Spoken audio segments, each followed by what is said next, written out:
భారతదేశంలో ఉన్న యువతీ యువకులందరికీ హ్యాట్స్ ఆఫ్. ఈవేళ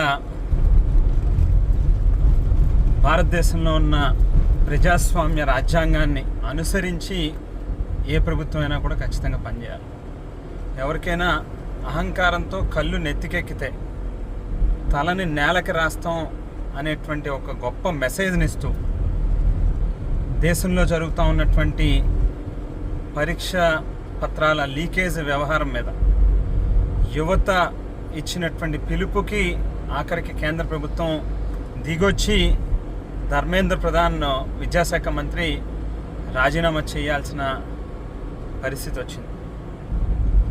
ఈవేళ ఆంధ్ర రాష్ట్రంలో డిఎస్సి పరీక్షలకి సంబంధించి కూడా ఏదైతే అవకతవకలు జరిగినాయో ఖచ్చితంగా ఆంధ్రప్రదేశ్ రాష్ట్ర విద్యాశాఖ మంత్రి నారా లోకేష్ కూడా ధర్మేంద్ర ప్రధాన్ గారిని ఈవేళ ఆదర్శంగా తీసుకుని కేంద్ర ప్రభుత్వాన్ని అనుసరిస్తూ మీరు కూడా ఆ ప్రభుత్వంలో భాగస్వాములు కాబట్టి డిఎస్సిలో జరిగినటువంటి తప్పిదాలకి బాధ్యత వహిస్తూ తక్షణమే విద్యాశాఖ మంత్రిగా మీరు కూడా రాజీనామా చేయాలి అని చెప్పి డిమాండ్ చేస్తూ ఉన్నాం.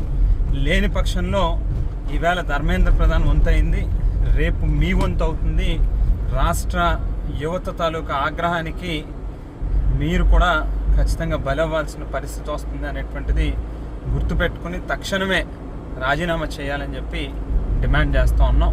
మరొకసారి యువత అందరికీ కూడా మరి చేతులు జోడించి అందరికీ కూడా పేరు పేరున హ్యాట్స్ ఆఫ్ చెప్తా ఉన్నాం.